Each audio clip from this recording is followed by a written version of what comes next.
Okay.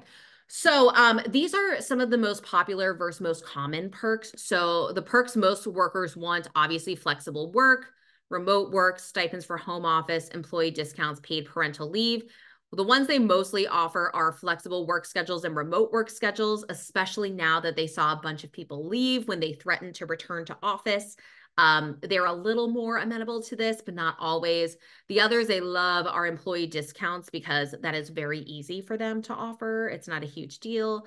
And paid parental leave, partially because they know that's going to retain them, and partially because there is some liability there. And stipends for home office, it really just depends on the company. So you technically see it a little bit more with tech or corporate companies. Nonprofits usually don't have that kind of money to spend. So something to keep in mind, but that's kind of the more common of the perks you can ask for that are not money, salary related. So let's talk about some possible outcomes that can happen here. So you go into this, you're confident, you prepared all your research. So one, like I said, additional benefits over more money. So if they're like, hey, there's no additional money we can get, you can ask for additional benefits. They are most likely going to come back with less than you ask for, which is why I highly suggest 5 to 10K more. They could flat out say there is no room for negotiation, take it or leave it. Those companies are already kind of a red flag. If they are absolutely like, there is no room, we have many other candidates, feel free to get out, you may be honestly avoiding a red flag there. But take it with a grain of salt. Honestly, trust your gut. Usually in an interview process, you can already tell if there's something a little bit off. And if they come back with that answer, you know what's going on. You probably just dodged a bullet there. So just keep that in mind. They could rescind the offer. This is incredibly rare. I have seen it happen once personally with one of my clients. And that it was a very toxic company. So it was more so the company's fault, not his.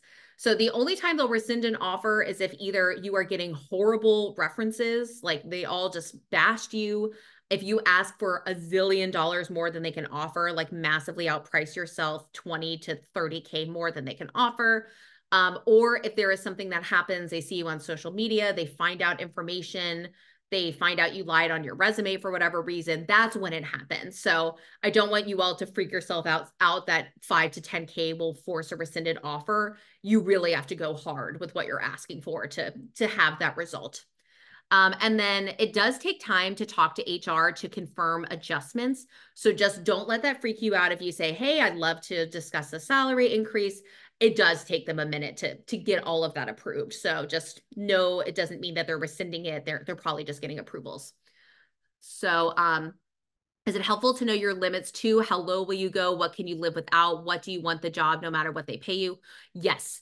Yes, I would say before you even start a job search, I would set your ideal salary, what you really want to make, and then set the bare minimum you would be willing to accept and still be able to pay your bills, live comfortably enough. If you currently are on a salary that you're like, I can barely make ends meet, ask for at least 10K more than that. So just know that you need to feel comfortable with it too. If it is less than that bare minimum and there is no benefits they're offering that could appease that, I would not say yes.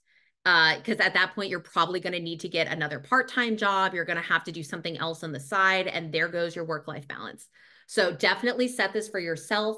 And if you want the job, no matter what they pay you, usually this is a situation where it is your absolute dream job. It's going to lead to opportunities that you could not get without this role.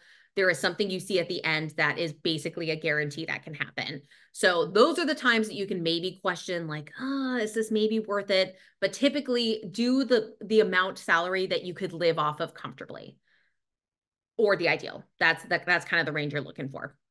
But that's a really good point, Daniela. So definitely, if you all don't know that, I would start writing that down. What is your ideal? What is the bare minimum you can accept and still make ends meet, not be suffering?